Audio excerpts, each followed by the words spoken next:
All right, Oh my God, we're here. welcome. We are here. Welcome to Why Is This Game Crazy? We're going to be deep diving on the Switch 2 reveal. Some of the stuff. This show's a little bit different than anything else we've done. This is going to be more of a podcast format. Once we figure out how to throw that on a podcast, we will let you all know, and you can listen to us in your car or whatever.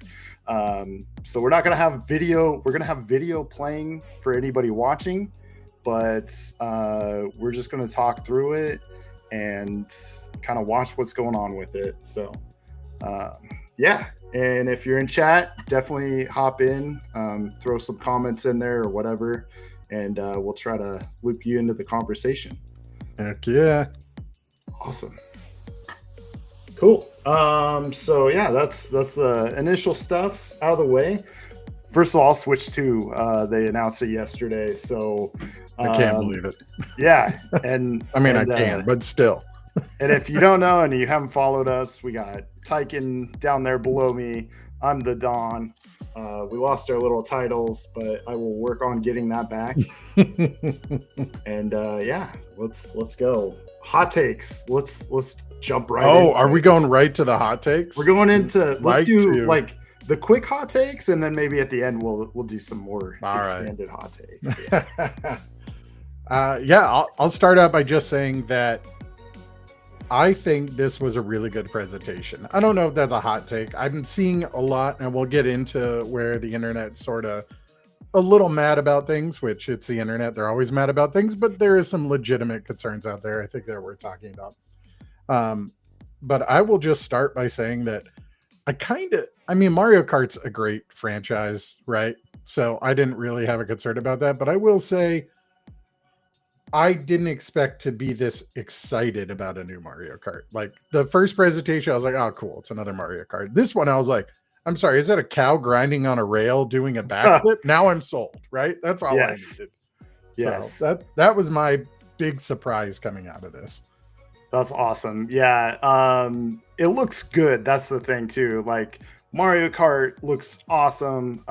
They showed some of the, ports that they're getting from like, PS5 generation, Xbox Series X, that generation. So I hope those games look as great as they are on a PS5. And portable gaming, Steam Deck's already doing it. So, right. The Switch taking the handheld to the current gen, it feels great in my mind. Yeah. I mean, I don't know if we want to jump right to hardware, but I think there was some like big deal announcements out of this, right? Like we're finally getting a 1080p screen at this point. We're getting 120 frames per second. Like those were huge for me. I pretty much exclusively play my Switch in handheld mode. So getting an upgrade on that was just an obvious win. So that made me very excited to see that. And 4K is great. I mean, I feel like I stopped chasing the sort of higher resolution chain like maybe 5-6 years ago. So the 4K, it's there, it's nice. But again, I'm going to be playing it on handheld. And for that, I'm very excited. Yeah. And once again, it is a Nintendo. So what we're really looking for are those first party games, and they look good. They're going to play good. Everything that system has going for it, I think it's just going to work in the way of the Nintendo, and I think everything's just going to look awesome. So yeah, I hope so. So yeah, what's the first topic? Like, what should we go right into? Because man, there was so much in that direct. There really was. So the first thing I have is it's not even anything that was mentioned in the direct, and maybe we can talk about that too. Like, why didn't you mention it? First thing is diving into price. Like $450 base system, $500 you get Mario Kart with it, Mario Kart World. What do you think about that? I thought the price point was going to be higher. I was expecting $600. It's really, I'm trying to gauge it on the fact that inflation's been terrible. So we knew the console was going to be more expensive. You're not going to get the $199, $299 setup. That's just not reality. So it being $449, that's about a good price point, I think. It's It's not the greatest, but it's cheaper than buying a PS5, and it should be, honestly. Yeah. Definitely. I agree. I think on our direct from last week, we were talking about price. You know, you brought up 600. I was like, dang, that sounds crazy. I think I was in the realm of 400 to 500. So it's kind of right where I was thinking it was going to be. So I'm happy to pay that. It's wild to me that they didn't put that in the direct. Like, dude, you told us today you have an hour full of content, you know what the Switch is, just give us the price. Right. It tells me that they weren't proud. Like, they knew that the price point was not going to be the driver for them. And so they wanted to make sure that the direct was about the games they were talking about and all the cool features and all that stuff. But yeah, price point, I think, and we can go right into where the internet's sort of angry is. I think the console price point's fine, but ooh, buddy, $80 games now, like, that is a hard pill to swallow from Nintendo. Yeah, that's the big thing. That's like everybody on X yesterday was talking about $80 games. What was it? Was it 70 for digital, 80 for, or was it 80 and 90? I don't know. There's like a $10 difference. Well, European 90 was 90, so like there was a lot of that going around too, and it's a lot. That's a big jump. So I think what is it for a current like PS5 game right now? $59.99 or $69.99. Yeah, so it's like another $10-$20. Well, we started to see like Square has started doing that with a lot of their new releases, right? Final Fantasy VII Retrograde came out at $70. And this has been talked about in the industry for quite a while, that there were going to be price increases. Again, we're just living in a different market. It just sucks. We've had $60 for well over a decade at this point for brand new games. And I think people have gotten used to that. And now we're in this scenario where it's like, you want a new game, it's $20 extra than what it was before. Yeah. The way it happened though, I felt like going to a really nice restaurant, not seeing the prices or you know, market price or whatever, and then seeing the bill after and being like, damn, that hurts my pocket. It tasted good, I had a good time, but damn. So yeah, that's how it felt. I don't mind paying another $20 for a Mario Kart, you know, on top of what I would already pay, because I know it's going to be the next level. And the thing I know about Nintendo is it's just quality. It holds its value. This game in 5 years isn't going to be on sale. It's still going to be $90, you know? And if you buy the physical edition and you want to sell it, you know, I think you're going to have your value still. You're going to be able to get $60 off of it or whatever, you know? That is true. That is very true. So, Nintendo, and this was like the bitter pill to swallow coming from Nintendo in my head, was their games just don't go on sale, right? Like they just started maybe the last 2 years finally putting like Mario titles on 20% off sales, but they're still from full price. This isn't like Ubisoft that in 8 months they're going to be down to like 75% off. This is Nintendo that right now you can buy a Wii game, Donkey Kong Country Returns, a Wii game, that's still $60 to purchase that game on Switch. So like they never drop the price on those. But to your point, if you are someone who trades in, that means they hold value, right? Yeah. Like even GTA 5 when it comes out, it's like in a year that thing's going to give you $10 back. Yeah. You get half and half. Yeah. So I'm not. It sucks. Like I said, I'm having a good time. It sucks to see the bill, but I think it's worth it. Yeah, I think this will make it harder for Nintendo to justify some of their more experimental games. Like coming out of the Switch, we saw things like the Princess Peach. I forget the name of that one, but it's the Princess Peach where she has all the costumes, like the theater thing. Yeah. Like we saw that. We saw a Toad Tracker or Toad 3D Toad Treasure Hunt. I forget all the names of these games apparently. That are kind of cool experimental, but like I'm not going to justify paying $80 for an experience I'm not sure about. So it's Yeah. easy on Mario Kart. It's Mhm. easy on whatever Mario Odyssey 2 is. DK Bonanza looks amazing.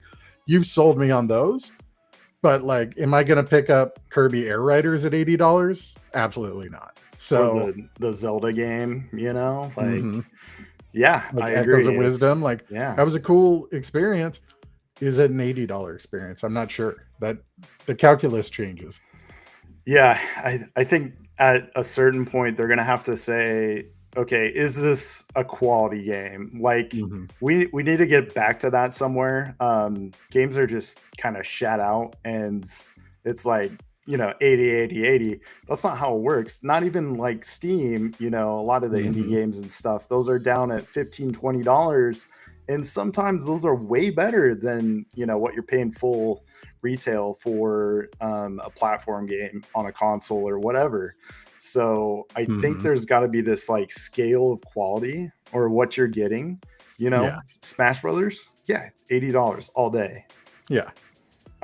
You know, Galaxy 3, if that ever happens, like, yeah, I'll pay $80. But yeah, some of that weird stuff, Nintendo Striker or Mario Yeah. Strikers or whatever, like, Yep. I don't know if I'd pay $80 for that. Right. Tennis, golf, like all those little sports ones. Maybe Nintendo comes at back and says, like, here's a lower version. This is our B tier games. And that's Mm, fine. And they do that. That's smart. If they don't, I mean, the other part of this, someone pointed this out on Reddit was, you know, if the next Pokemon game came out to be $110, everybody would be up in arms on it and it would still sell millions. Like, yeah. it's hard to your point. The games are so good quality that people are willing to fork out the extra dollars. It sucks. It's just the reality of the business. Yeah. And some of the games I see coming out, you know, the new Elden Ring, Mm-hmm. new Grand Theft Auto, it's like I'll pay that all day. I'll get Yeah. those games when Yep. they release. Looking at the hardware too, right? Like Nintendo always has this track record. They make really good hardware. Like their stuff rarely breaks. Switch Drift controllers being an exception here. But like people are talking about $90 for the extra Joy-Cons. I'm not surprised. $70, I believe, for the Pro. I haven't seen pricing on the GameCube, but I bet it's 50 to $60 for that. 110 for the docking station. Like that's a lot. The camera's $50. I want to talk. The camera's 50. That's insane to me. That Yeah. is at best a $40 purchase, For a but webcam. for a webcam, yeah, with Is it USB-C. a Logitech? You know, like I don't know. Is it just it's got the Mhm. Nintendo name on it and it's got, you know, some cheap components. Can I So plug in my Connect into my Switch? Like, let's just short circuit the whole dance. I'm sure I got it in a box somewhere. and is it as good as the Kinect was? You know, the Mhm. Kinect was pretty good for what it was back then. Oh So yeah, um yeah, it reminds me of the Kinect. So yeah, we'll jump more into, you know, the some of the stuff they're coming out with controllers and cameras and everything. yeah. Another hot take, like Ooh. I guess this is a topic. A hot topic, if you A will. hot topic. So Mario is missing. Yeah, yeah. Yeah. What's going on? That's a weird one. I don't think people really have like Mario really showed up in very few things. Like we get a Mario Kart, right? But I would say that's not a Mario game, Right. right? We saw Mario Odyssey, but he's not getting a upgraded Switch 2 version, right? He's just available to play on the console, but Mhm. no Sunshine on the GameCube one. I thought that was a weird omission. Yeah. And then no Mario Odyssey 2 discussion at all. I mean, we didn't get a Luigi's Mansion. It just really felt like Nintendo was like, here's all this other stuff. Here's Metroid, Donkey Kong, which is wonderful. Don't get me wrong. But like your main mascot was MIA for most of that. Yeah. And that I think's interesting. And it was, yeah, I mean, you have Donkey Kong, you had Kirby, you know, and Mario Kart, of course, but like Mario Kart it's a Mario game, but like that is Mhm. not the highlight. It's not a platformer. And are they pivoting to, you know, put this thing on the shoulders of Donkey Kong, or what is the goal here by leaving Mario out? Even a 2027 or a 2026, like, hey, we're thinking about this, or we have a trailer or whatever. Like, I felt really shocked that nothing happened. No Mario. Yeah. One thing I do think is possible is we know Donkey Kong's coming in July. We've got Metroid Prime, I believe, coming in May or in June. Mm-hmm. And then you got Pokemon Z8, but you still have a fall blockbuster that is not there yet. Is that Mario Odyssey 2? Or do they not have this and they're just going to let their spring to summer lineup sort of carry them through the rest of the year and just say, hey, we're a new console, play your old games, and that's how we'll move you? Like, where do you think Nintendo's mind's at? That's such a good point. I guess going back to the Wii, because that's when we worked at a video game store, right? Like, that released in November. That was the holiday. You picked up a Wii, and whatever came on the Wii, you could play it. And if you got one, Merry Christmas. This releasing so early in the year, I feel like you're onto something. Like, maybe they're just not announcing whatever's going to happen for the holiday season. Or maybe we're wrong, and like Switch 2, like if you get one by Christmas, you're lucky. Right. But I hope it's the previous, and it's like, hey, we haven't announced it yet, but we're gonna do a holiday push with some game. Right. So that's my thought on that. But yeah, Donkey Kong, man. Yeah, we going into like the big titles, like what those big games were. That is, it felt like it was like, hey, Mario's not here, and Donkey Kong's going to steal the show, and at the same time, he's ripping it up, like he's going to destroy everything. I didn't expect any of this, even like when it first showed up, I was like, okay, Donkey Kong, badass, 3D platformer. Badass. Oh, now he's breaking everything. Like, what is this game? This looks awesome. So yeah, the second he dug straight down and out, like every gamer saw that this was, terrain deformation. This wasn't a scripted area to break. We all immediately went, oh my God, you can break anything. Like, we all saw it. That's wild. Yeah, that's fascinating. And if I had to put a theory, so we've got an open world Donkey Kong game. Did you play Bowser's Fury, that add-on pack that came for Mario 3D World when it released? Yeah. I think they're going to target that way. That will have this kind of big open world you can explore, and then have like zoned areas you kind of check out. It really gave me that vibe with that big tower that they kept highlighting. That felt like a destination you would go to. Yeah. So I would love whatever they do to put in that sort of open world, but everything's got its own challenges. That was such a fun version of that game. So yeah, that's my hope. Yeah, totally agree on that. So pretty cool. Yeah, so we'll start talking games. I think we'll push on past this. We might revisit it again when the video's up. But right. Yeah, I'm gonna throw up some video of Mario Kart. They played it in the Nintendo Treehouse event this morning, 7 a.m. Nice. Which went for 4 hours, I guess. Like they like really dug into some games. So I'm gonna throw that on the screen. We'll talk about our initial impressions. It looks good. I gotta say, while you're setting that up, I love this is something other companies don't do, and maybe they can't, but like Nintendo doesn't show you something until it is ready to show you. Yeah. So like we didn't see much of Mario Kart other than like one scenario. Now all of a sudden the whole game's ready to play, right? Already journalists are getting a hold of it. We're hearing from like CNET and IGN about their favorite parts of the game, and here's this cool stuff. It's not like a restricted demo. It's a full feature game. So that warms my heart. Oh yeah, it's pretty cool. We're just throwing it in the hands of people, and it's done. We know the Switch 2 is already it's already there because they're playing it. So right. Yep. Yeah, it definitely gives you hope for what's going on there. Yeah, this isn't seat of the pants, hope it runs. You're not getting this and getting patch day one. Yeah, which is nice to see. Yeah, But sure. again, only Nintendo really can pull that off. Yeah. So I think they're intentionally not showing the full roster. I like to look at it. We've Show me got the cow. how many different screens does it look like? 7. So yeah, Mm-hmm. pretty Oh yeah. pretty big roster, I'm guessing. Oh, Um, I will correct myself from yesterday. I thought Sonic was in there. It was a me outfit, like a Sonic onesie. oh, okay. But Splatoon was in there. So I don't know what that means for this series if they're gonna try to add Nintendo characters. Like I said Mm-hmm. yesterday, some people think it's going the way of Nintendo Kart.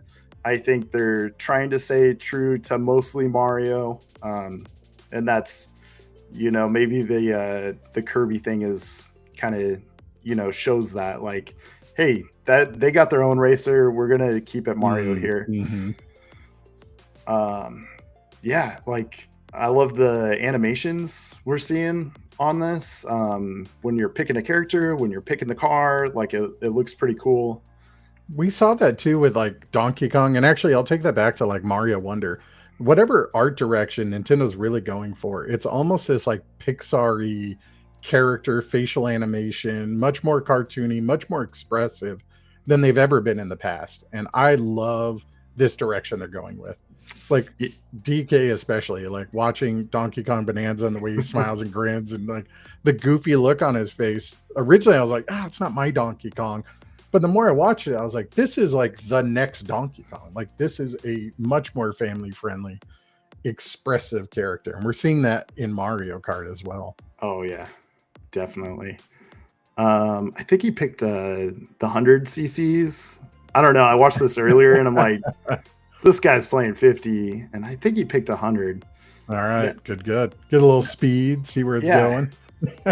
Now, when you're picking these levels, look at that track. Yeah, they kind of do this like pan over of all the courses, like a quick, hey, these are the courses you picked, and it kind of shows you and kind of what you're looking at. Like you can see some of the shortcuts from those views. It's nice. Pretty cool. Mm-hmm.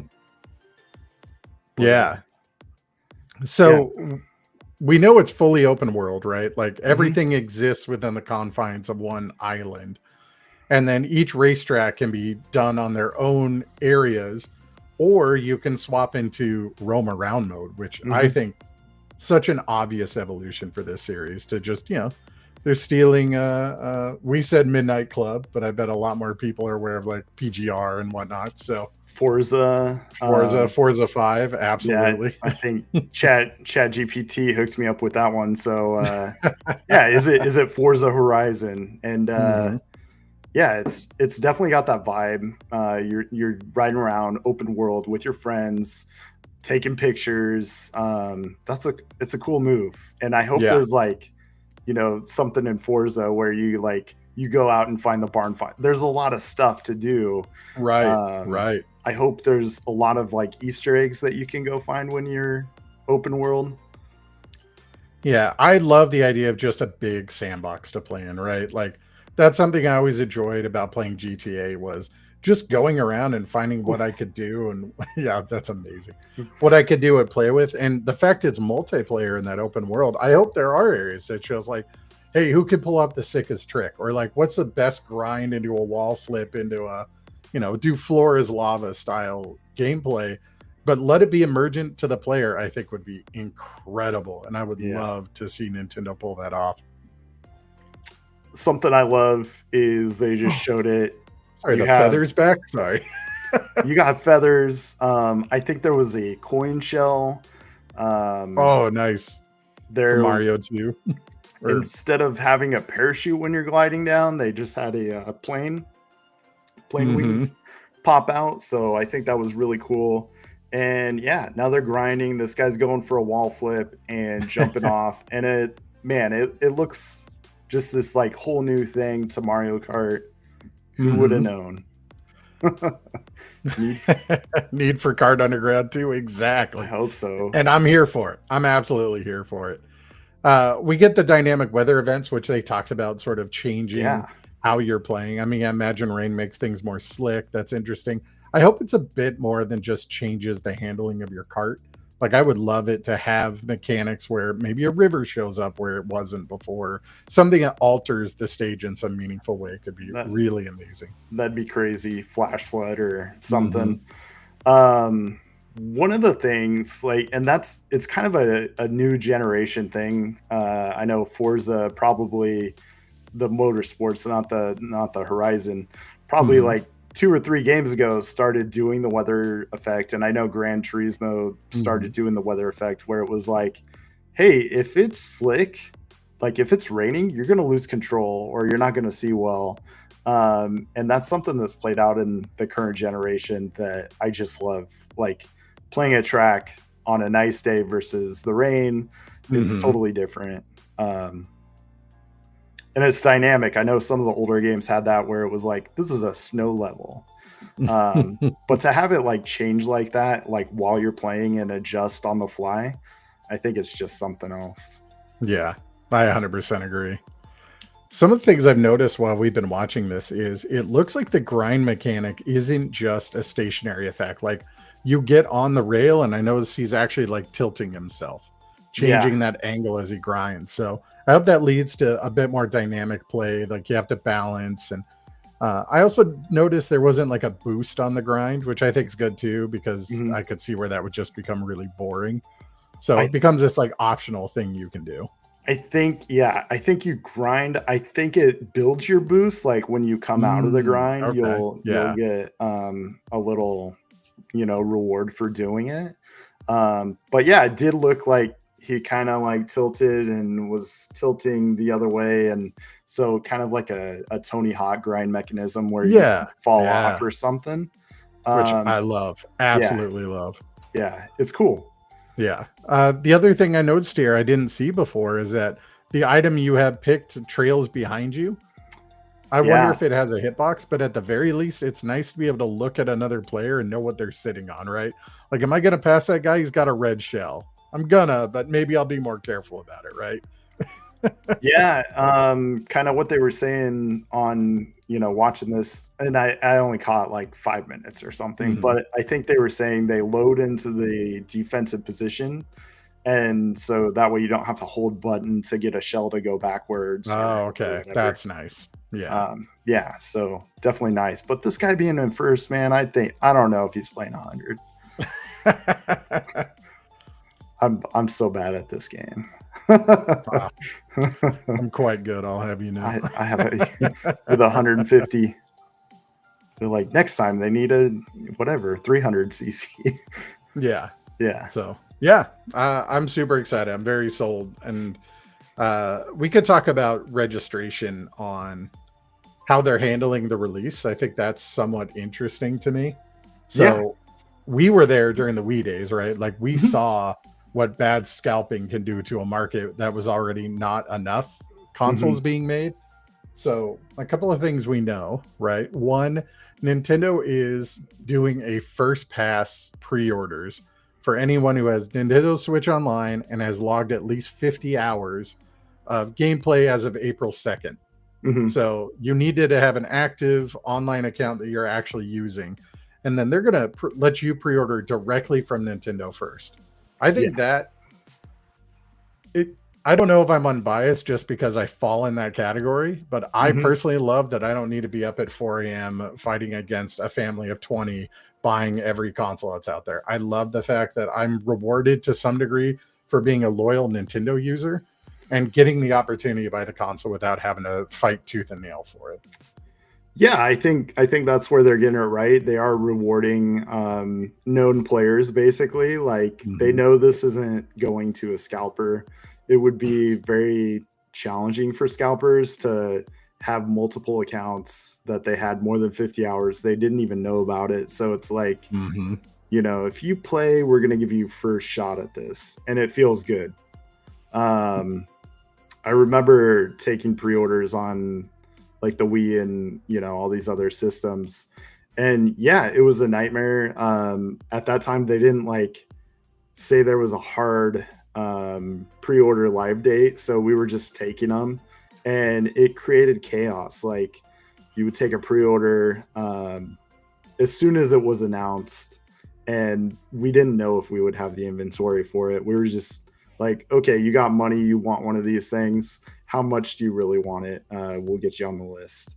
And you know, it was crazy. Like, not the way to do it. This seems better. Yeah. I mean, scalpers are really a much bigger problem now that the internet's so much larger. Mhm. Like, it was already a problem during the Wii days, but you saw that with a lot of console launches. For a while, you couldn't get a PS5, and well, just the PS5. The Xbox you had plenty of. I don't know why no one was scalping that one, but but so I'm happy to see that they're at least thinking through. Now, the real question I have is, it going to work? Like, that's like, Yeah. it's great for those first purchases, but if I'm someone who in August decides I want one, is that when scalpers going to buy everything, or is it the holiday Christmas, season yeah. when people are buying it for their kids? Is that when scalping season's going to happen, and then there's no Switch 2 inventory? And I don't know where that's going to fall. Yeah. So, I think that's where we're going to see it, is once the initial allotment you know, happens, they get all those Switch users the Switches, then are we going to see the issue where that's where scalpers come in, and they start in August or September, and they buy up all the Christmas inventory, and we have a nightmare. right. Yeah. So I do think another thing I think Nintendo is doing right out of this release is releasing in June, right? Historically, consoles are in November, October, November purchase date for them. This sort of breaks up, right? Like, you get the first part for the more active, older, generally Nintendo users, and then you get the Christmas season for the families to get it. So it does take some of the constraint off your inventory, which is very intelligent. And I hope the other companies see that this approach makes a lot of sense. Oh, for sure. I like it. I'm excited to see it. I'm optimistic for it. Let's see how it works, and we'll see where we're at in 3 months. Right. Yeah. I do have at least one other concern, maybe two. I've been on the fence about it. One is, because it is a larger screen, it's going to be a heavier console. Now, how much heavier? I mean, I really got to get in my hands to really feel that and understand where that weight's going to land. But I think a lot about, like, the Steam Deck. I've got a Switch. I have a Steam Deck.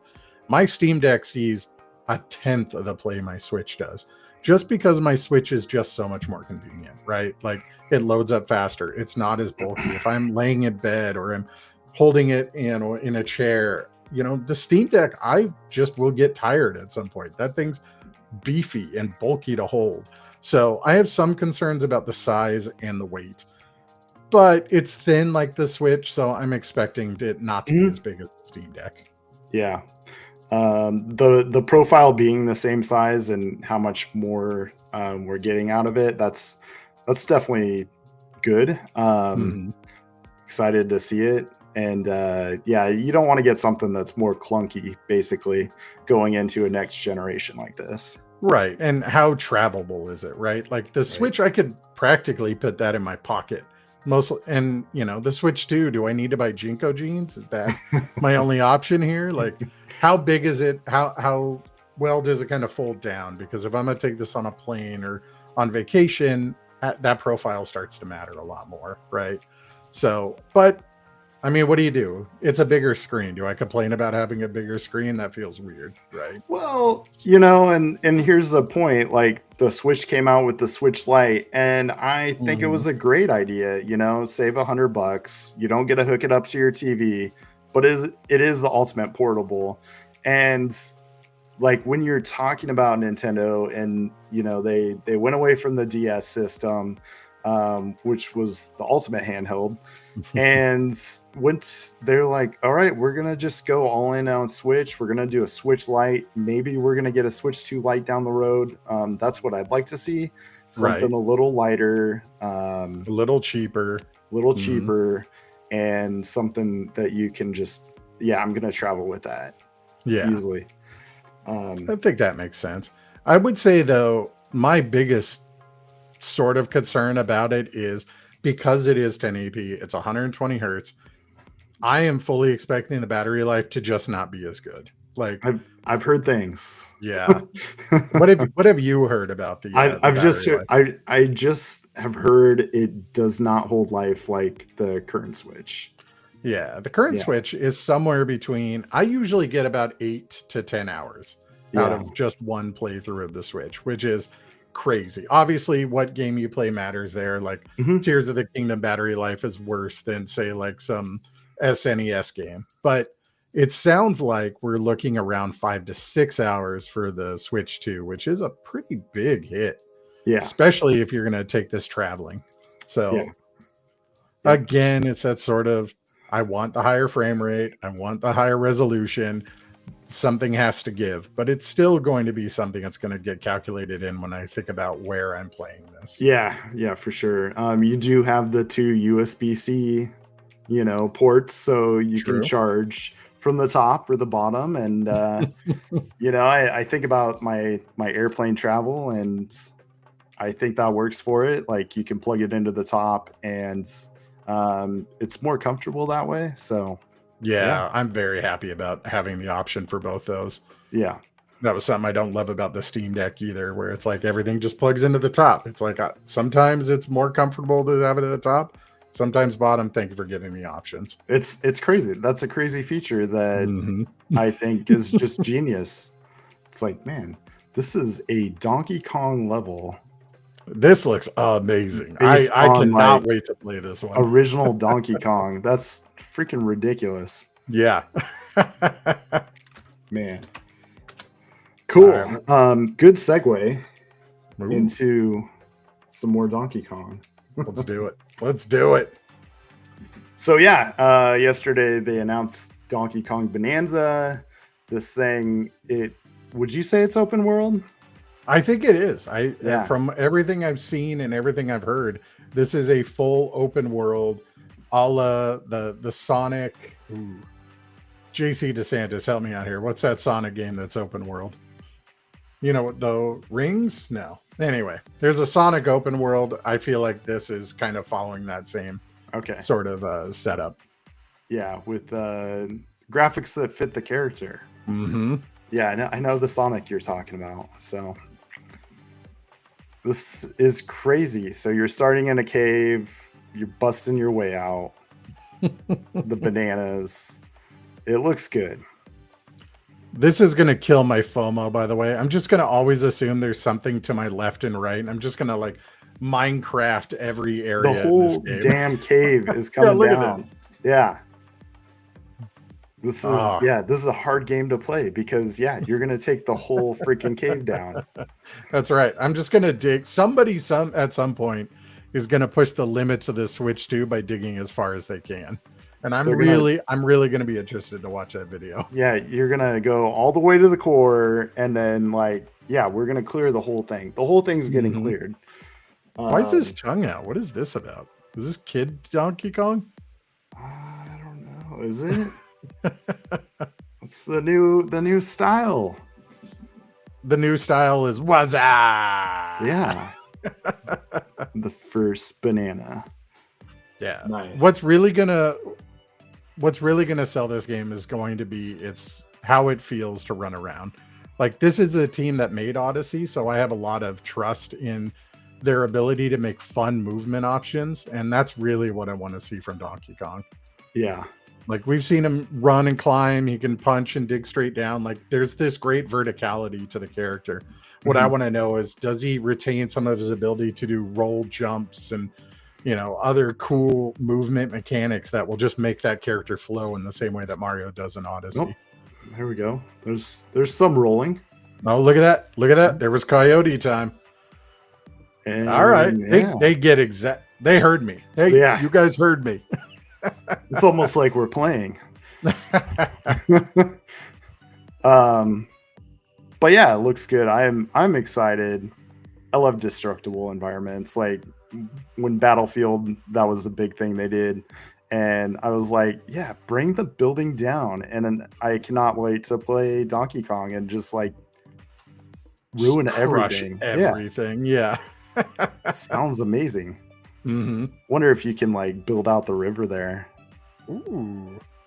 Yeah. You see how that stuck to the wall? That's super Yeah. interesting. Yeah. Okay. Gonna climb out a little bit. Sturdy Oh, stone. sturdy. Okay. So it gives you Mm. an idea of the material you're working with. And I imagine at some point there'll be stuff that you can't destroy. Like you kind of see Hmm. the salts looking pillars up at the top. I could totally see where that's the Yeah. limitation to your destruction zone. But How about this? Sturdy. this is I think just the stone in oh front of you goodness. just wrecked that wall. Hmm. So, yeah, I mean, it looks good. It's obviously the number one platformer the Switch is coming out with. So there's a lot riding. It's like no Mario. We're gonna do just Donkey Kong. Yeah, which Yeah. it's time, right? We haven't had we haven't had a 3D Donkey Kong, let alone whether or not you think it's good since 64.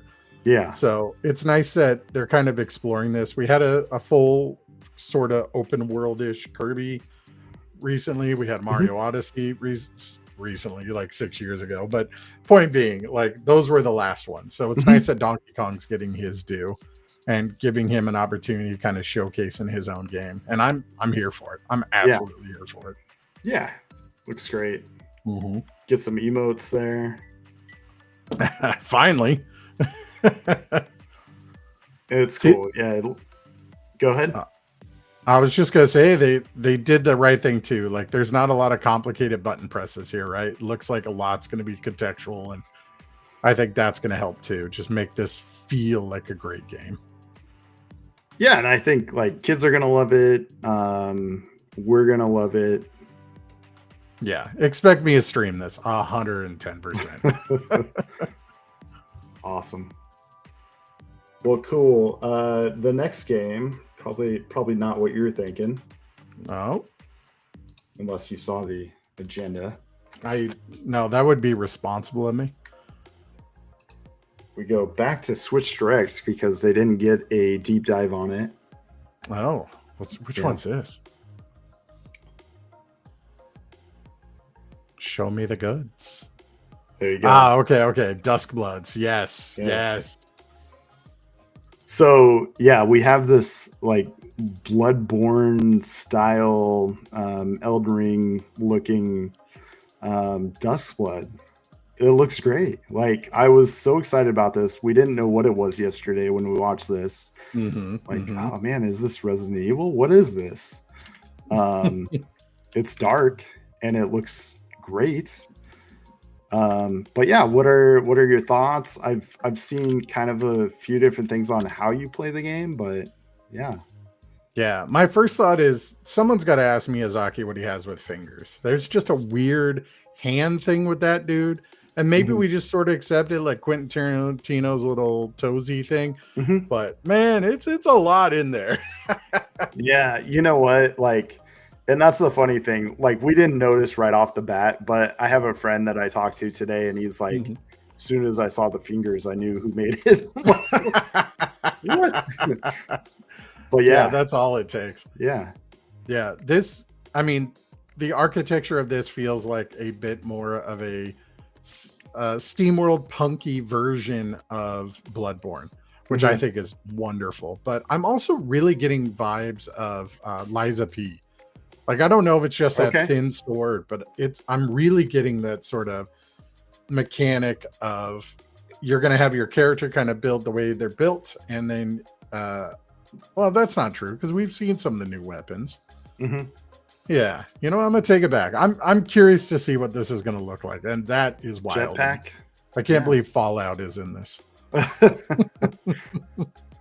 Yeah, it looks great. It looks the style. It's from Software. Souls like. I just I saw it. I fell in love. I can't wait to play this. I also have like a really, I don't know. I like the vampire stuff. So it's like, we haven't seen a lot of great vampire games. That's true. So yeah, we're ready for it. When was Bloodborne? Like 2012 or something. A long time ago. Yeah. A minute. So, to have something in that realm and to have it exclusively on Switch, that's the crazy thing. Like, this isn't coming to anything else that we know of. And it just looks great. Like, I think it's next year when this comes out, but I think this is going to sell. If you didn't buy a Switch 2 yet, you're going to buy it when you see this game. Yeah. I mean, From Software has a pretty proven track record of making absolutely incredible games, and this is going to be that. Like, if this came out and ran poorly, I'd be shocked. Although their ports suck, but yeah. One thing I found funny is someone made the comment of, is the Blood series like their console exclusive series name? Like, if it has blood, it's only allowed to be on one console. Yeah, maybe. Yeah. 2026. So that's wild. Available only. I would have never guessed that they paid for a From Software game, but it's so smart. Yeah. Oh, just and it looks good. Like all the weird and wild things you get from Elden Ring and Dark Souls. This sort of its own mythos, its own world, its own style. Yeah. Something I heard yesterday on Twitch or X. Somebody was, I think it was direct from Software, and they said this game is a multiplayer focus game. Like, it's multiplayer first, and I like the sound of it. I hope it is a little more multiplayer than what you've seen in like Elden Ring and stuff. We'll see how it works, and I'm hoping the PvP is like, hey, I'm going to invade your game, but no, I don't want that. I'm going to turn it off. I hope it's not like an extraction game or something wild like that. But yeah, that is a good point. I mean, we are seeing Night Rain. Like, they are experimenting with other gameplay styles. And so we'll see where that goes. But I hope not too. I will say there is a really great mod for Elden Ring that makes the entire game co-op. And me and my brother played through. And I will tell you, it's my absolute preferred way to play Elden Ring. And if I get that same opportunity to play this one in that way, just natively supported, that will be huge. I would love to just one or two friends just go through this world and get to explore the artistry that a Miyazaki game has. Yeah, and it is like, it's beautiful. Elden Ring's beautiful. That is like, I played on Xbox, so like, the one thing playing on console I missed is those kind of mods. And the one thing I missed when I was playing that game is I'm like, man, I wish this was multiplayer. I wish I could run through with somebody on this game. Yeah. So glad that experience is out there. But I'd like to see more games like that. Just straight up give it to you at the beginning. Like, here you go. That might be 2 players right there. So yeah. Do your pimp walk in. Remember, we run in all cool before we get killed. I love the jumping AK, by the way. We'll see if they actually make ranged weapons useful in this game or not. Yeah. So cool. That's that game. That might have been my biggest individual surprise for like game announcements. Yeah. Was that it's that or DK Bonanza? But at least I could have called a DK game. Like, I wouldn't have called a From Software exclusive launching on the Switch 2. Yeah, I don't know if anybody saw it coming. Maybe somebody predicted it on their bingo card, but like, I did not see that coming, and it was a pleasant surprise. Yeah, felt good. And one thing I will say about Switch is, or the Switch 2, this direct, like, it was very like, there is a lot of younger age stuff, but there was a lot of mature stuff on there too. Not Hitman. Just with the Hitman was on there. Elden Ring. Elden Ring, throwing that back on there. I would have liked to see like a Night Rain trailer or something on there. Like, hey, we're also putting that game on here. But yeah, I was pretty surprised with how much this is kind of growing up with some of that, generation of Nintendo players. And they need to take that seriously. So pretty cool. Yeah, it's nice to see them move forward with the times. And actually, I think we could segue too into the chat program, because it's a weird thing to be really excited that Nintendo is like actually getting Xbox Party Chat or Discord for the younger generation. Like, yeah, they're not doing anything new by getting in where I can have rooms and chat with my friends while playing a game that I'm not chatting through the game. But it is still nice to see that Nintendo's willing to start taking steps to modernize while not sacrificing what makes Nintendo great, which is their direct vision on their games. So it's really nice to have them in there and say, hey, we're putting a dedicated button in.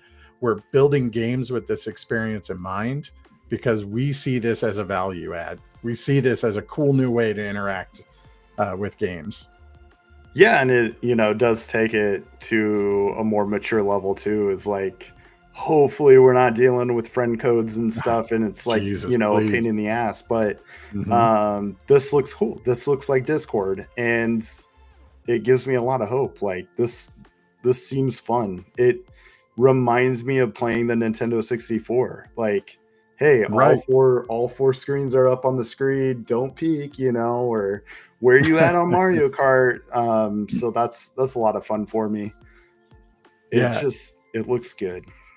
It's nice. It's nice because it also tells me that Nintendo's going to keep its commitment to making multiplayer a part of their ecosystem. And they do a fairly good job, I think, on doing same screen, but you know, we're all older. It's harder and harder for us to be able to reasonably sit down in the same room and play games anymore. But I still want that experience. And now, you know, this is that first step towards it. Like, hey, here's a way for you to connect with your friends. And it's not around one game, it's around a shared experience that you guys game in. Mhm. And I hope that also points to things like modernizing their net code, which is one of the worst parts of the Switch, right? Is that Mhm. lack of good quality internet. Like Mario Maker 2 would have been a cool experience. It's miserable to play. Smash Brothers is passable, but could be Mhm. better if they actually had rollback netcode. So there are things that you see PlayStation and Xbox doing that if Nintendo gets on board, that'll be huge to take their quality with the modernization we've seen in other areas. For sure. Definite game changer. One thing they showed on here too is, you know, how the mics work, and that's one thing I'm kind of worried about is Mm-hmm. like Nintendo really hasn't gotten behind a headset game because you haven't really needed it. This mic seems to like they're running a blender in the background or something Right. and It's supposed it's to cut picking it up the out. voice. So Mm-hmm. yeah, there's some kind of, you know, noise filtering going on there. Sounds cool. I hope there's some good headset support. That's, like I said, one of the things I'm worried about is like, how does it sound? What can you use with it to make it better? Mm-hmm. So if they get it right, it's a step in the right direction that they need to take. Oh, it's nice that they show this in handheld mode with that feature too. Like Hmm. being able to have both. I don't know if I'll love that just because it's cutting your screen down, which is already a tiny screen, Yeah. but it's nice that that options exist there. Hmm. I do wonder too, like how good is this code going to be? And is streaming 4 different games simultaneously going to be annoying? Is it going to be choppy? Is it going to impact my gameplay experience? There's a lot of questions that we won't get answered until we get to it, but it still doesn't change that this is the right direction to go. Yeah. Yeah. I don't know if I need to see Dr. Mario while I'm playing Zelda. Help me out here. I'm lost in Yeah. Dr. Oh, Mario. let me share my screen. Yeah, it's something like I don't know, but if it works and it works good and it's valuable, like Mhm. something in Discord that's kind of hard to follow is multiple screens like that. So maybe Nintendo's figured it out. I don't know. Now, do you have to only play with attractive model friends or can we just play with anyone? I Um, love all of these you know, directs. it's probably ideal for Yeah. the model friends. Turn off your camera. We don't want to So, see you know, you. and if we follow that for this Twitch, we might have more than 2 or 3 people watching. Hmm. So, yeah. Yeah, I think this is a really interesting idea. Having sort of the bubbles of the players' faces and getting to see how interactive they are. I hope that they have some tech built in that I don't have to like stay in one spot. Otherwise, it does like only part of my face. Yeah. So if they're at least being really smart, which I think they are, That could be fun, because that's something you also do kind of lose with online, is that sort of like watching someone be disappointed or excited and thrilled about something is a big part of the socialization. Yeah. And having built-in camera support in a smart way, that makes it fun. Yeah. I want to see your face when I knock that last stock off you, Don. I need to see it. You can imagine. It's gonna happen a lot. And I want to have to. Yeah, good times. Mm-hmm.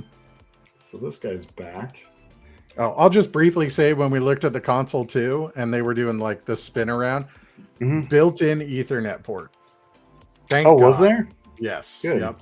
Yeah, run the line. Didn't come out till the OLED version, I believe. You had to get an adapter before that and use one of your USB slots. So again, I'm hoping, maybe this is copium, maybe this is hopium, but I really hope that Nintendo is taking online a lot more serious than they have in the past. Yeah. And really trying to drive the infrastructure of their platform. Yeah. That is good. That's cool. It's definitely, stepping in the right direction. They need to take online seriously. And I think they are. Or they're working on it. Yeah. Oh, what do we got today? Cool. What is... Oh, yes. So yeah, we'll take a quick tech break and talk about our Hyrule Warriors. That's the one you're really excited about, right? I'm excited about it because this game, the first one, it was like, this is when I go on an airplane ride or I'm at an airport, this is like the easiest game to just like pick up, smash 100 people, and then like, pause and put down. So I like it for that. You don't have to think too much. Like, you have a mission to do, but it's very easy to pick up and play, get the job done, and kind of progress through it that way. Yeah, I like it. I'm excited about it. And it links up to the story. Mm-hmm. It's such a great, obvious place to explore too, right? Like, I think I mentioned this during the direct, but we saw the Legend of Zelda, or we saw Zelda's sort of events happen through a couple of cutscenes, and you get hints at the story and what was happening. This is such a great place to say, here's what happened. Here's how big these conflicts, like, it's going to make Tears of the Kingdom and what happens with Zelda mean so much more because you get to explore this time frame with her. And the conflicts are going to be huge. It's going to be, they're going to deliver on that. So super exciting. I love playing those games. You're just smashing stuff, making combos. It's a lot of fun. Yeah. And, mix in the story. And yeah, I think it's a great move. Cool. And then we will go right into something I don't think we were expecting before we get into more tech stuff. Mm-hmm.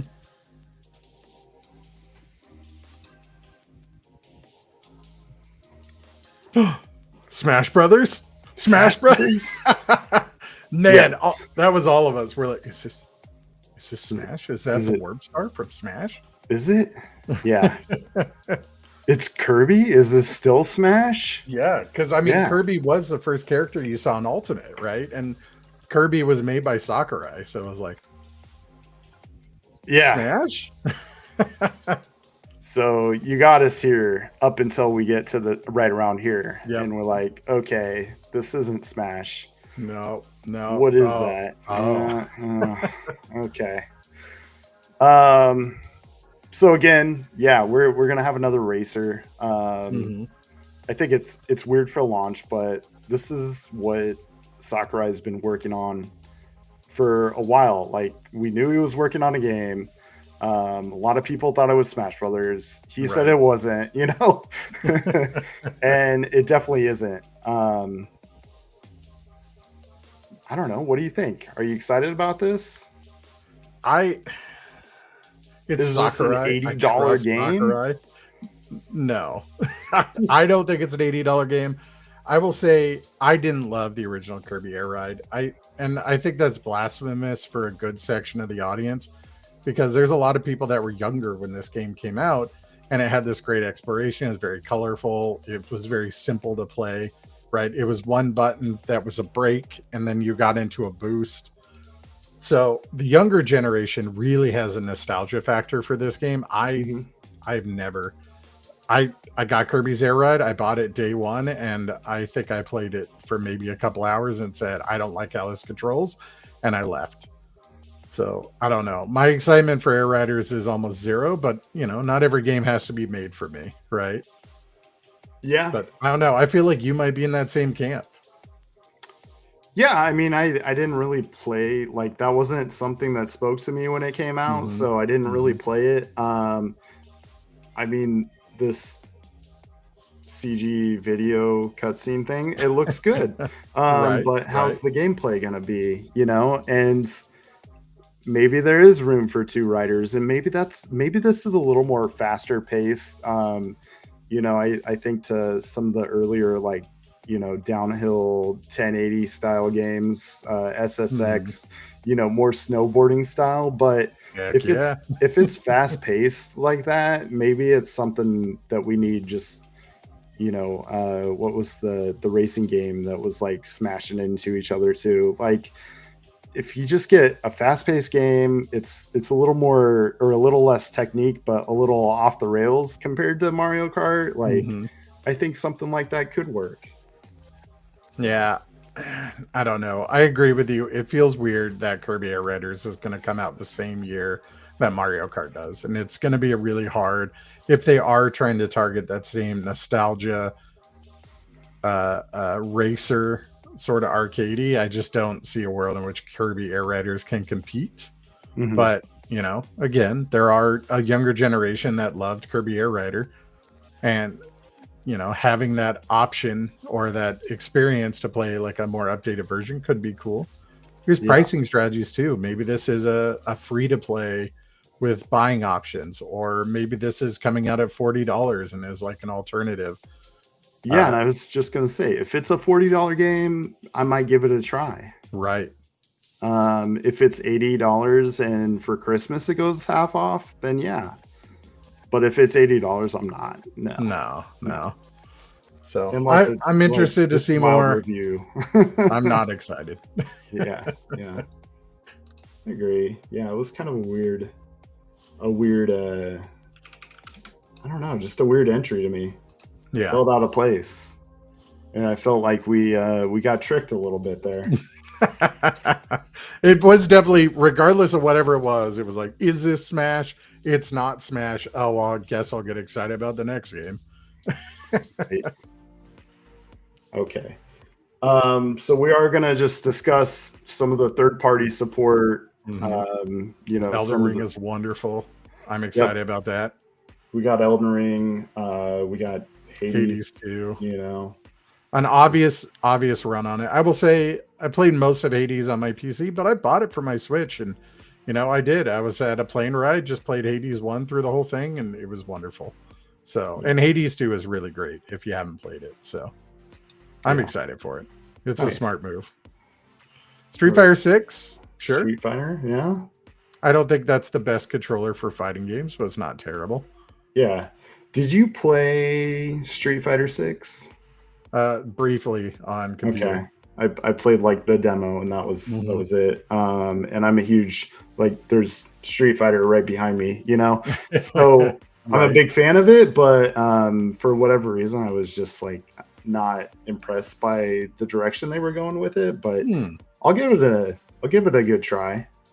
I think I bounced off of Street Fighter 5. I mean, I was huge into 4, like a lot of people that came back in the fighting run. Yeah, 4 was incredible. Got 5 was just too far back to basics for me to like really enjoy it after all that complexity.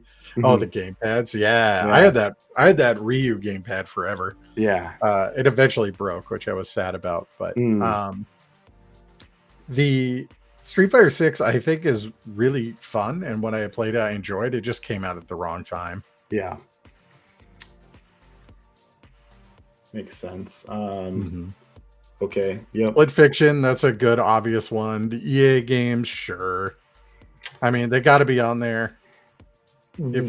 what I will add into that is with EA and like the Switch and stuff, like we've kind of got these like watered down versions of EA sport games. Right. So I'm hoping like this new generation, they're like, oh yeah, you're getting the new Madden. It's exactly like it is on a PS5. Same thing with the soccer, whatever they call it now, not FIFA. Um, yeah, I'm excited about it as long as it is exactly what you would expect on any other console. I mean, is it? I imagine this is still going to underperform with the modern consoles. Like the Switch is just not attempting that. But if you can get parity, right? Like it was very obvious you were getting a lesser version with the Switch. If it is, hey, I'm not getting as crisp a graphics, or my frame rate's not as great, my download not my download time, the load time isn't as good. Like there are concessions you can make for a console that makes it people go, you know what, I've already got Switch 2. Do I need a PlayStation?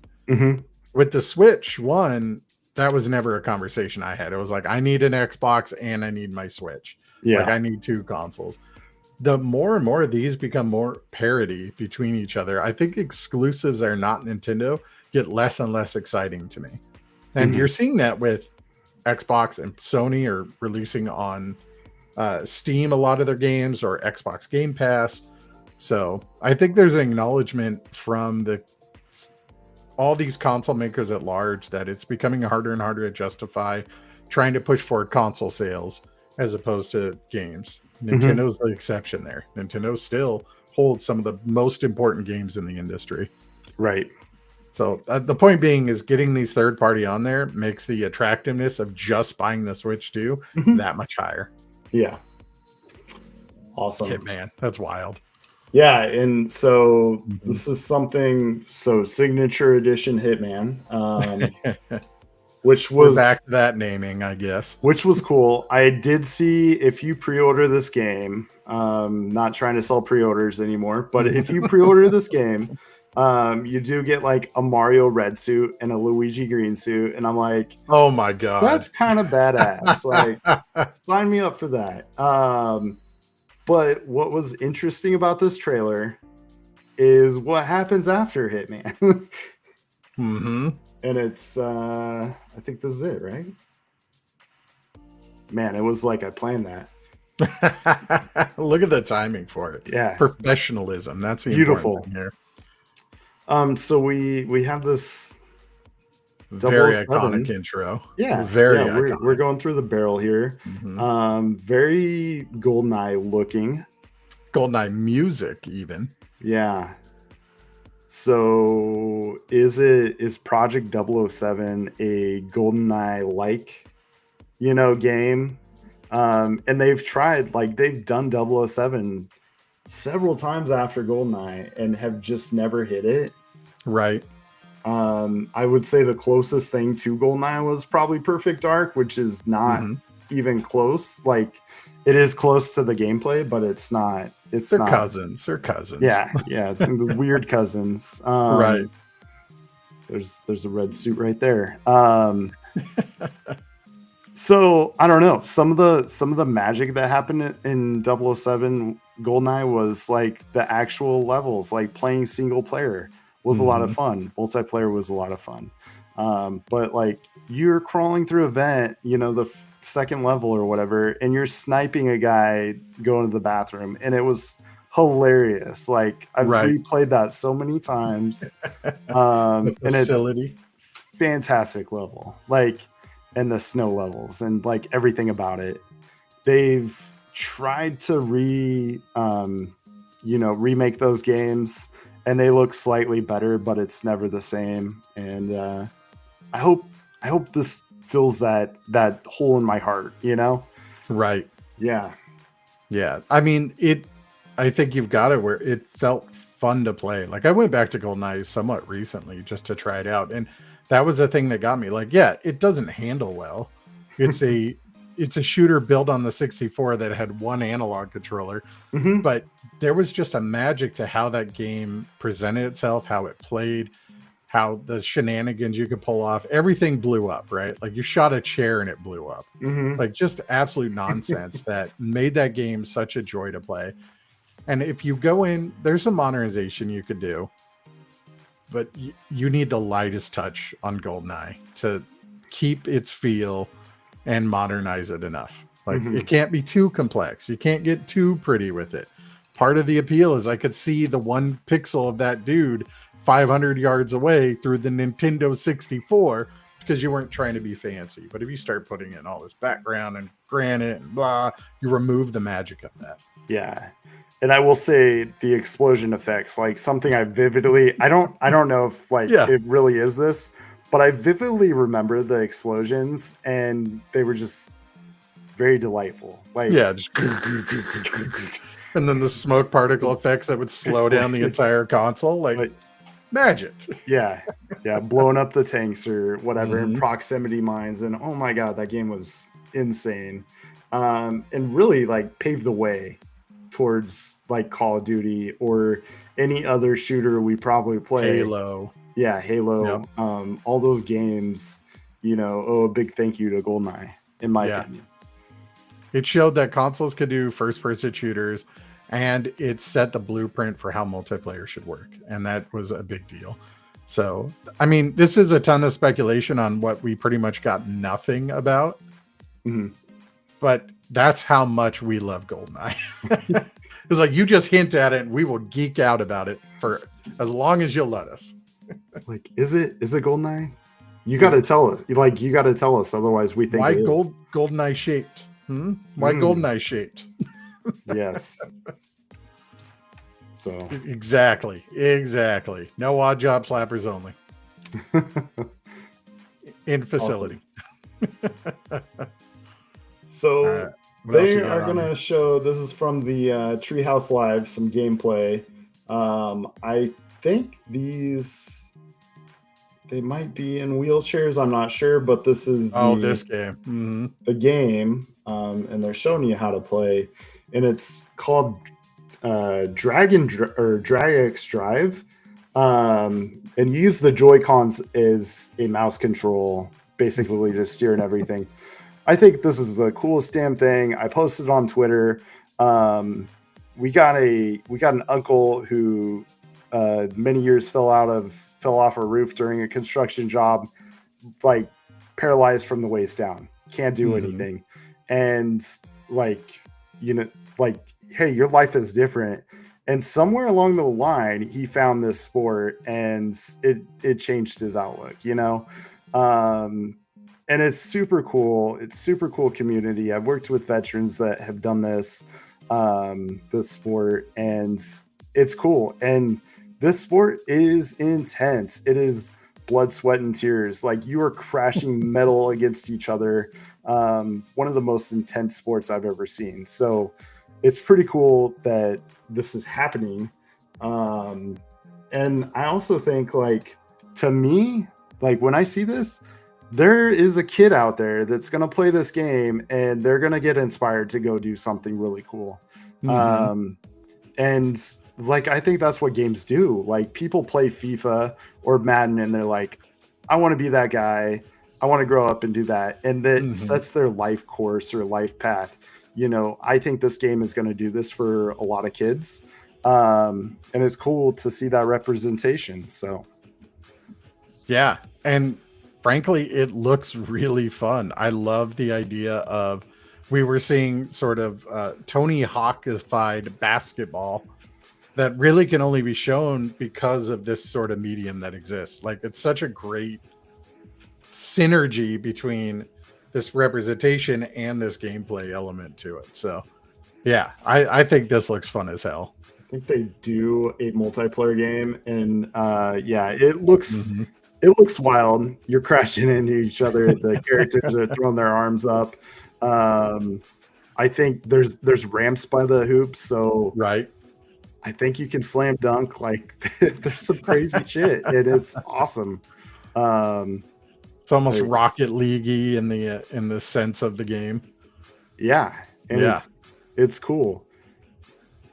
Man. Yeah, I agree. This is a nice property to have, and gives an alternative to just traditional gameplay modes that you see in, they could have just done a basketball game, but they didn't.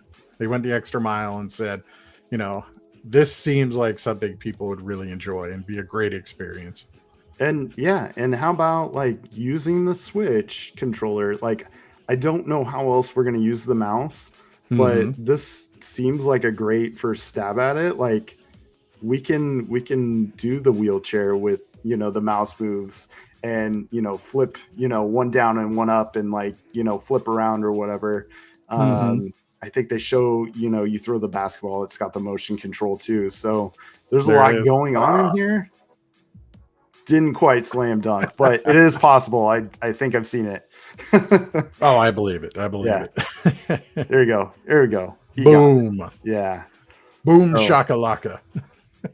Cool game. Like I said, it's just cool to see that coming out and representing people that don't have a game like this. And I think it's gonna inspire some new stuff. I hope so. I absolutely hope so. Woo! Loss. And dude, they're having a good time. It looks fun. Party game for sure. And then we'll go to one more that you're excited about here. Oh. I will say this is not the Nintendo. If an anime girl starts coming on, I'm not going to be interested in public. This is Mad Jack. Yes. Okay, we got to do the Xbox because we didn't actually get a trailer yesterday. No, they just casually dropped Silksong in the middle of like, hey, here's a bunch of games coming in here. Like, one of the most important Metroidvanias of our lifetime was Hollow Knight, and I don't think that's an extreme opinion by any regards. And this game has been in development for a while now. 6 years? What was this trailer? Like 22. So, Yeah. So I will say it's exciting to get a release date. That's something that they've been hinting at showing off for a while now. And they could take their time. Hollow Knight was a big surprise success. They made a good chunk of money, and they're taking their time to make this game be a true successor to that. I think that's incredible. Yeah. All that being said, the fact it wasn't a premiere, this wasn't a, play it first on Switch or some sort of big announcement. It was halfway through talking about some games that were already out. Is it coming out in 2025? I don't know. Yeah. I've been hurt before, Dawn. Yeah, it's exciting. I know like the community and most people that like Metroidvanias love Hollow Knight and have been waiting for this game. So I know people are excited about this. I'm surprised they didn't do like if you watch Twitch, everybody wanted this game. They were like, I need this, I need this. This is on my bingo card. So I'm surprised they didn't like actually do a trailer of it just because of how much the community wanted this to happen. And I mean, you've been saying you wanted this to happen on this event. I was betting money on it. Like, I was expecting that the fact we haven't heard from Silksong as much as we have was because they were prepping some Nintendo release or some big thing with them. But nah, just a mention. By the way, we're getting it too. And fun game. Like, I don't know, Metroidvanias on Switch is like just a combo that works well. It's the right. This is going to be on Game Pass, but you're probably going to want to buy this anyways, just to have it with you when you go. So yeah. So I'm excited. I mean, when it comes out, if it comes out, I will be there day one to play and purchase and play. But I will also say, I don't believe them. I'm going to do that. I don't believe you that it's going to come out in 2025. If this got pushed 2026, I would just kind of go, yeah. So yeah, a lot of the hardware stuff looks great. We talked a good chunk about, size, bigger screen. You get some payoffs on weight, which is sort of the thing. But I think, unless you had something else you wanted to add here, we should talk about the Switch 2 high definition or like Switch 2 versions. Yeah, for sure. I do There's have that a video for 1080p. that. Yeah, there you go. Pull that up. So the upgraded games. 120 FPS on the handheld version. So they start with Breath of the Wild, Tears of the Kingdom, which great choice. Yep. I've already seen some side by side. So one of them that Polygon was showing off was the load times between the original Tears of the Kingdom on Switch and the Switch 2 version. And it's something like 75% faster load. Like it is a significant increase. Okay. Which granted, Tears of the Kingdom was already pushing the Switch to its absolute limits. So it's not a surprise that is happening. But I think higher definition visuals, faster gameplay, higher FPS, which is huge. All that's wonderful. Yeah. Something they're showing here, like you can get a phone on your phone, you can get a map. And there's some interactions between what you're doing on the Switch 2 and, you know, what you can look at on your phone. It's something new that I think is like a really cool feature, especially if you're like following yourself.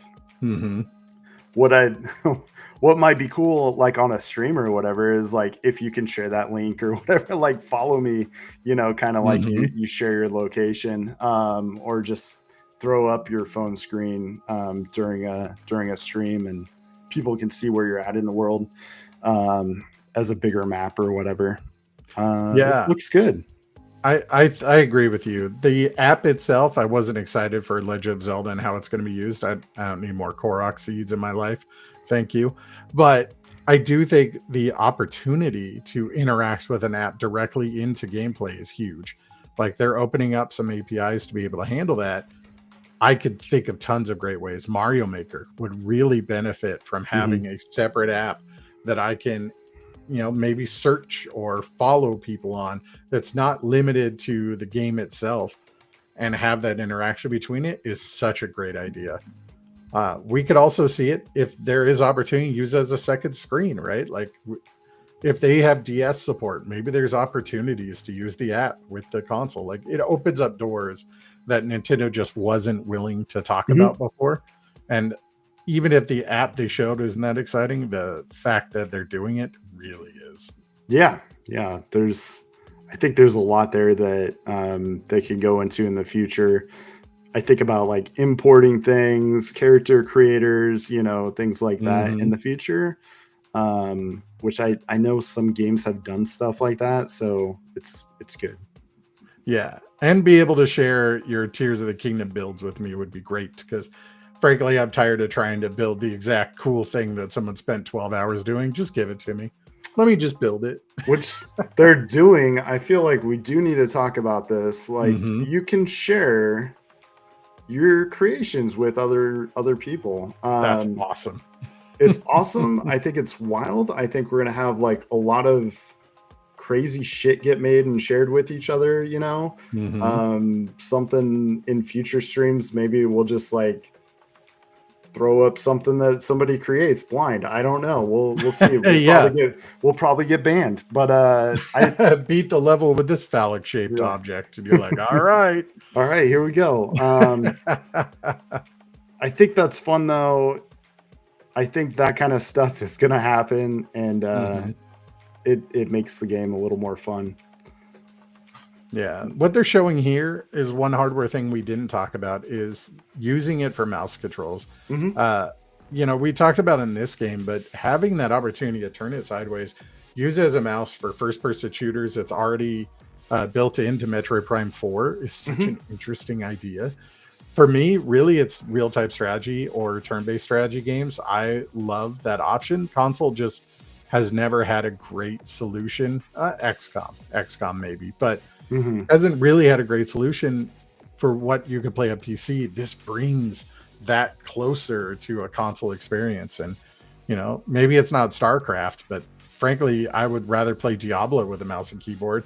And if I could do that with a mouse and controller, like that's big. That's interesting. Yeah, I think kind of the sky's the limit on this. Like, you know, it's up to developers to bring us there, but we already saw Metroid kind of doing the mouse Yeah. controller side thing. How many buttons do we have on there? Can you play a game with that many buttons? And we'll see. But yeah, I think something like that's got to work, and it's a cool idea. And this is really cool. Like, man, just a different way to play a game, right? Like, it's cool. And honestly, you don't have two controllers or two mice or mouses in real life on any device. This is something that's exclusive to the Switch too. Can they find a cool use for that? Maybe they're doing it here. Yep. Seeing it here. We'll see it probably in Mario Party, WarioWare, but I think it's going to open some doors. Motion control Elden Ring. Maybe in a game you're gonna slide and open a door and be like, I can go in there. Yeah. So sounds cool. Yeah. I think all that's super interesting, and I'm excited to see kind of what they could do with that. Even if they do nothing with it, it's still cool it exists. Yeah. So I think that part's nice. One of my concerns about this sort of Switch 2 upgrade is they've talked about backwards compatibility, but they've already said that not everything is backwards compatible. So I do have some questions about what sort of development does it take to make a game Switch 2 available or Switch 2 ready. I have a pretty good digital library from my Switch of, like you mentioned, all those Metroidvanias. Am I going to get to play those day one, or do I need to wait for the developer to get around to patching out a new version of it? And I think that'll be a bummer if I get in and it's like, yeah, you could play these 4 and pay extra for them, but if you want to play anything else, you got to wait. And I'm curious to see how that's going to play out. Yeah. I think backwards compatibility is a valid concern right now. I'm hearing things like, not everything's compatible. Right. So we'll see how it goes. I would hope if it's like, a indie or something like that, it would just play, but who knows? Yeah. So we'll definitely see on that when it gets closer. Some of these upgrade packs, I am worried, what are we paying for all of them? I know there's certain games that might just get upgraded, just having it. And I would expect a format like PlayStation. Like, you had the PS4 version. I know that Sonic game that we can't think of the name of, but they gave you the free upgrade to the PS5. There were a few other games where they gave you an upgrade to a PS5. And then Sony comes out with Horizon. And they're like, you have to pay. And what's price. The other one?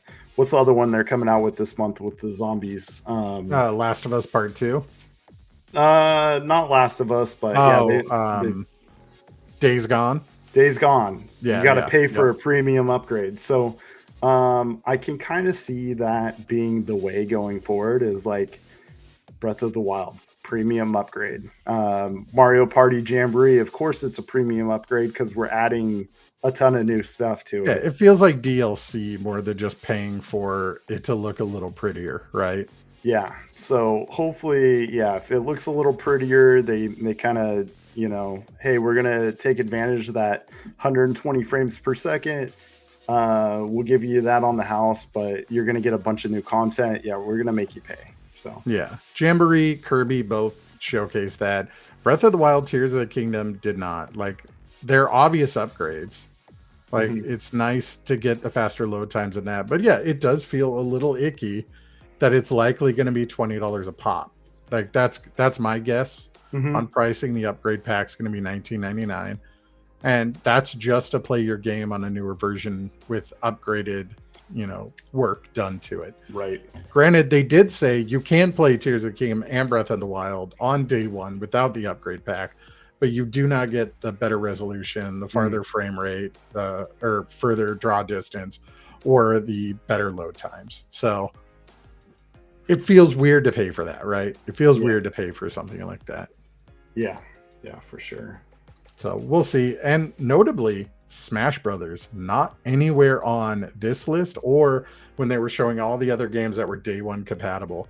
which I don't know what that means, if that means anything. Like, can I play Smash Brothers day one on the Switch 2? I don't know. Yeah. And I play that game a lot. Yeah. So that does matter to me. That is like sitting in my console right now. Yep. Like, yeah, that's it. It never leaves. Yeah, we will see. That's actually the only physical game I have. Yeah, I have that Mario Odyssey. Oh, there's expansion pack. Yeah. Expansion pack. So it's nice that everything is coming over, right? Like all the ones that have already been released, it looks like they're all coming out. I like that a ton. Yeah. So what is it? Like online Switch Online is like what, $5 for the base version and then $15 or something like that for the I don't know what it is. It's like expansion. $60 or $80 a year or something like that to get the expansion one. Yeah, so it's a little bit more. And I think when it like started, it was like, I gotta pay a little bit more for a little bit. Like they give you some extra Mario Kart stuff or whatever. But now they're coming out with all this stuff, and they just added Game Boy Advance, which is awesome. Nintendo 64 a little bit before that, and now GameCube. So I think you're really getting the value. I could predict they might raise the price eventually, because everything else has already. Yeah. Especially with Game Chat needing to justify its infrastructure cost, I could totally see them doing that. Yep. But yeah, GameCube was the big announcement for this yesterday.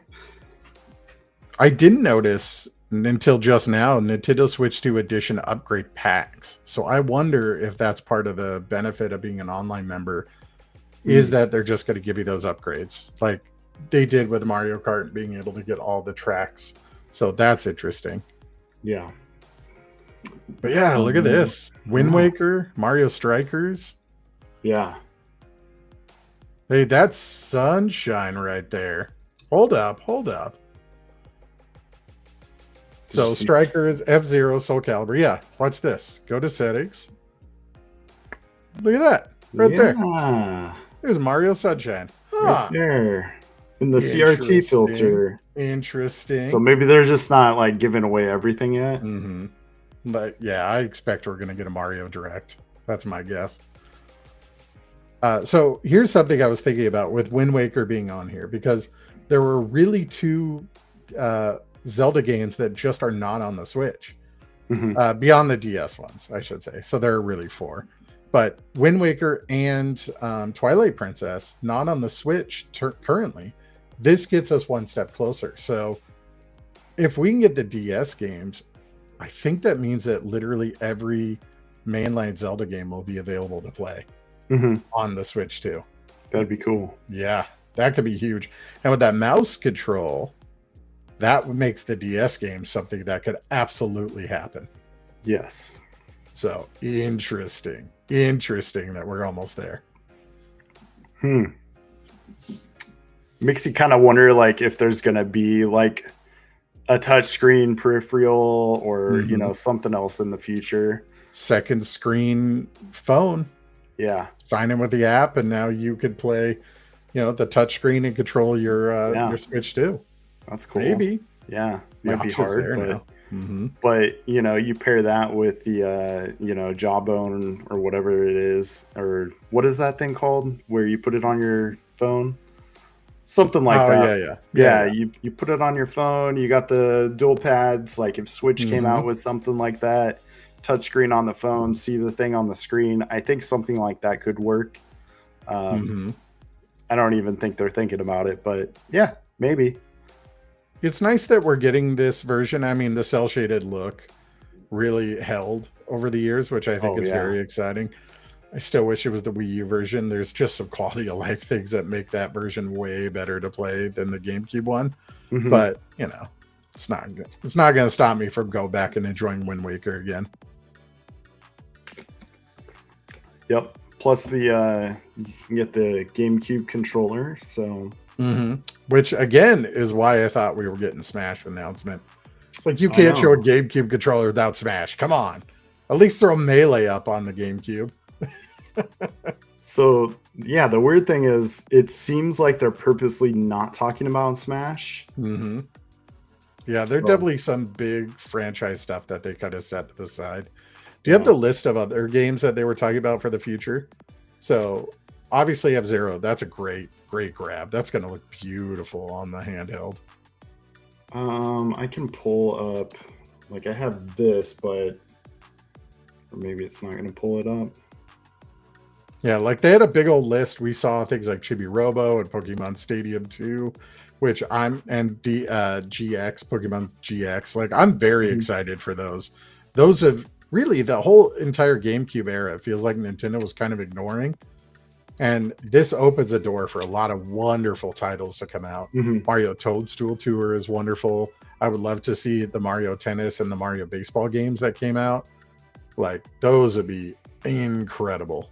So all that would be really fun to see. Ooh, where is it? If you see it, let me know. I'm looking. Pro Controller? No, that was the other Pro Controller. It came out about the same time they were talking about this. Nintendo Online, GameCube, Legend of Zelda, Soul Calibur, multiplayer. No, I guess not. But we did see like a big list of games that are coming out, which I really am excited for that opportunity for. But GameCube has some absolute classics you can't play anywhere else, and getting that opportunity feels really dope. And a GameCube controller. Yeah, here we go. Oh, they did have Sunshine. I'm just blind. All right. But look at that. Fire Emblem's wonderful grab. Pokemon XD, Luigi's Mansion. That's wonderful. Chibi Robo. More people need to play Chibi Robo. All right. That game's adorable. Chibi Robo for Smash. That's all I want. Nice. So yeah, we got that, and yeah, looks like that's going to be a fun chapter in the Switch Online stuff. Cool. Now we got to talk about something crazy. Crazy. That's why we're here.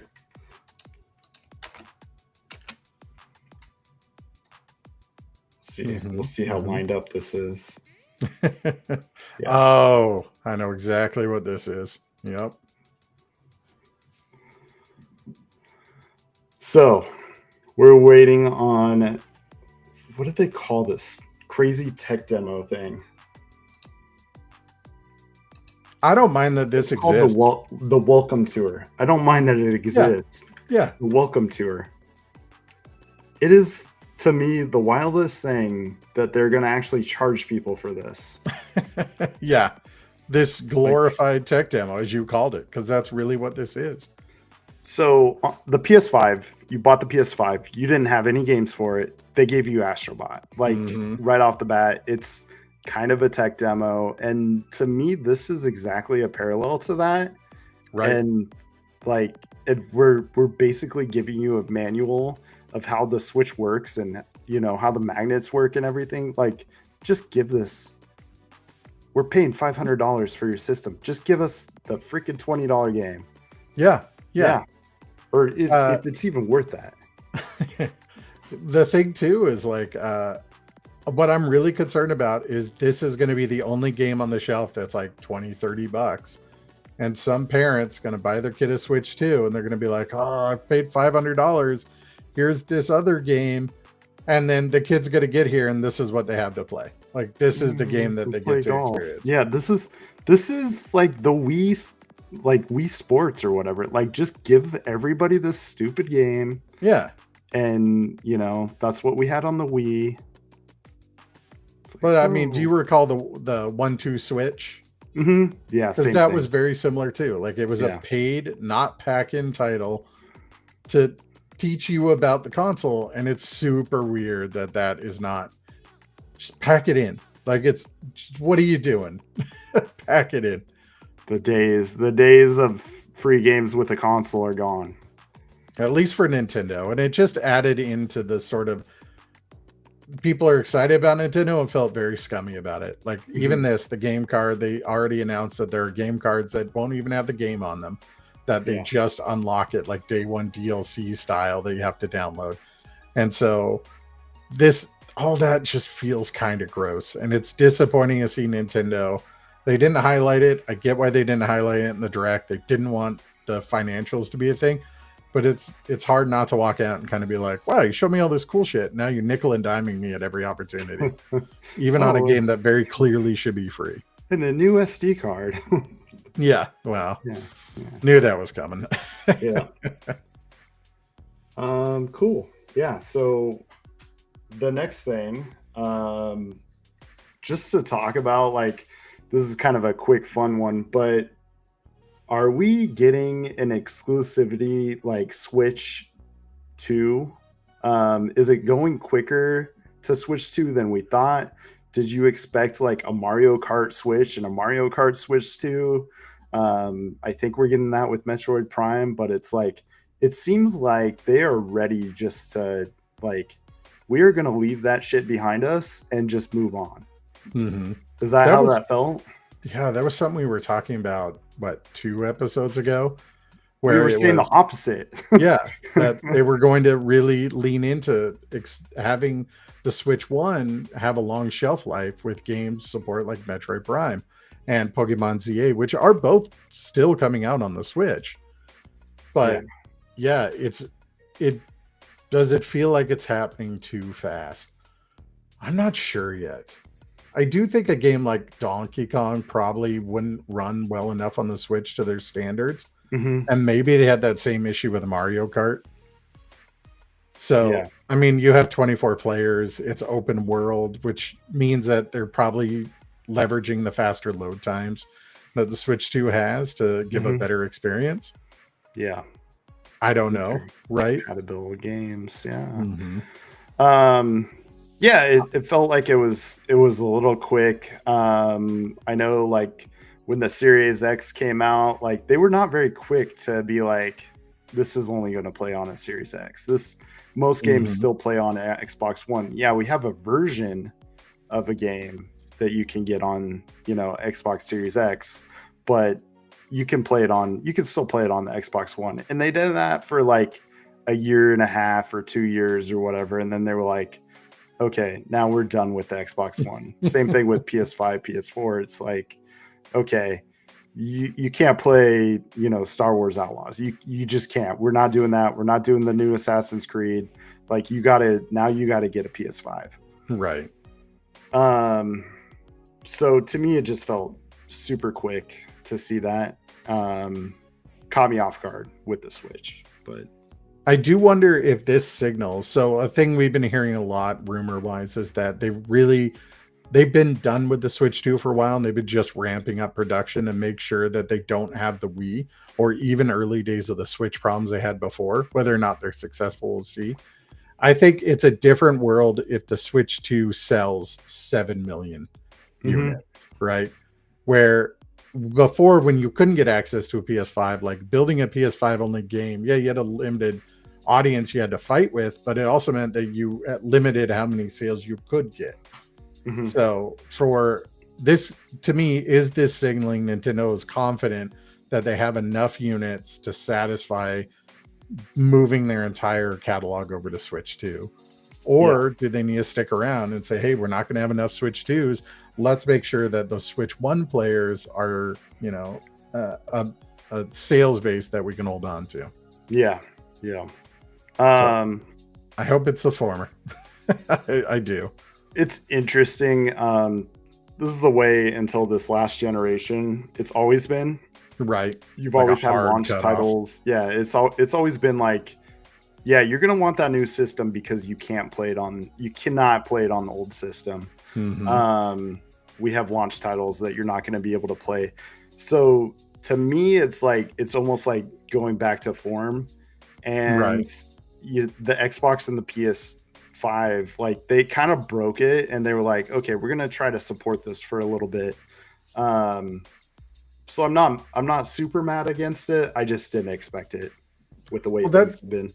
Yeah, we've been in a diminishing returns sort of cycle for a while, where the tech is getting better, but it's not so dramatic anymore, right? Like going from Super Nintendo to 64, even Nintendo to Super Nintendo, these were literally doubling and tripling the graphical fidelity of the games. And now we're getting to the point, it's like, yeah, it runs better on 4K is sort of the new, and that is not as compelling. And so you don't need to put as many resources. You're not making a fundamental shift.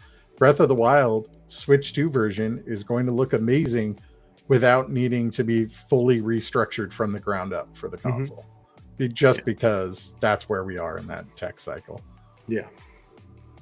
So we'll see. You know, again, Pokemon ZA comes out later this year. That's still Switch 1, Switch 2. Metroid Prime 4 is coming out in May, I believe, or June. Like, it's also going to be on both consoles. So we will get some big titles that are still releasing this year on the original Switch. But new titles, it does seem like, hey, if it wasn't already in production for Switch 1, it's not going to be. Yeah. Cool. Anything else you want to hit? Because I think we've hit everything I wanted to hit. Yeah. All right. Last part. Games that aren't announced. What are the Nintendo Switch games that are going to get you most hyped when they show up? Like, give me 3. I'm probably stealing one of yours, but I would like to see another Metroid platformer, Metroid Dread. What was the one they did on Switch that was kind of like Dread? Oh, the remake of the second one, Metroid 2. No, it was the mature one. The mature one on the Switch. Dread was on no, Switch. I'm sorry, it was on the Wii, I think. Oh God, Other M? Yeah. I would love to see something like that. You are the only person in the world, Don. They could bring it. I like the concept of it, like a mature Metroid. So I would like to see something a little darker, something a little gorier. And I think that was like the direction they were trying to go with it. I mean, it was Team Ninja who has a great pedigree. Yeah. So maybe that can get revived down the road. I don't know. And they could do better. But I do like those Metroid platformers, so I would like to see something. Dread 2 would be cool. So that's one. I would like to see a Mario platformer. Something. Are you thinking 2D, 3D? Does it matter to you? I would like to see either Galaxy 3 or something 3D in that realm. Yeah. So Odyssey 2.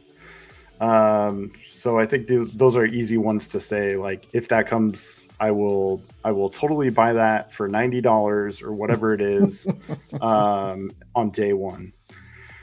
And then I want to see something with this mouse thing. I kind of brought it up the other day. Like, I would like to see Kong's bongos or whatever. Like, DK Bongo. Get something like musical, and maybe we can get the drums in there, but maybe they can do something with the mouse that's musical. And I kind of want to see that. Those are great polls. Yeah. I personally, I want to see Pikmin on this platform. That mouse controller just gave me I would love to play Pikmin in this style, or a Pikmin style Mario game, even maybe you're controlling the Mario toys. That's my wild dream thing. I do hope if the next Smash is a ways off, I would love them to pick back up on patching, improving, and increasing on Ultimate. I think it's an incredible game. I would love costumes. If they came out with Smash Brothers Ultimate and then had DLC costumes, I know this is money, but I'm telling you, dollar bills from me. If they put that kind of support into the game and come back with another patch would be wonderful. And then clearly whatever Mario does next on a 3D platformer, I still love Odyssey. It's been a while since we've heard anything more. I'm ready for another 3D Mario title to be out there. So those are sort of my big hype moments of what I'm hoping for. Yeah. And I will agree with you, Smash Brothers. It looks like Mario Kart's getting the costume treatment. Right. So Smash Brothers already kind of has that into it, but I think more costumes absolutely necessary. And not just on the Mii's. I want to put Mario or my main Cloud. Give me updated views and looks and things I could build for. It's weird they haven't done it. Do you hate money, Nintendo? You clearly don't. Yeah, and that's where I think this game go. Like, bring that into the next game. But like, I think the problem with Smash Brothers right now is they're like, I don't know where to take it from here. Yeah, it's like, well, maybe bring that into it. Maybe bring some better customs into it. You know, I don't know. There's things you can do that is going to make it a great game. We don't need to stop where we're at, but it is good. The pixel thing, I'd like to see Smash Brothers in a pixel format. Like, oh yeah, go like back to basics. Yeah. Something like that, like Mario and the Sonic Olympics, but with Smash Brothers. Like, I don't know if you played the last one of those, but you could switch back. Oh, that's cool.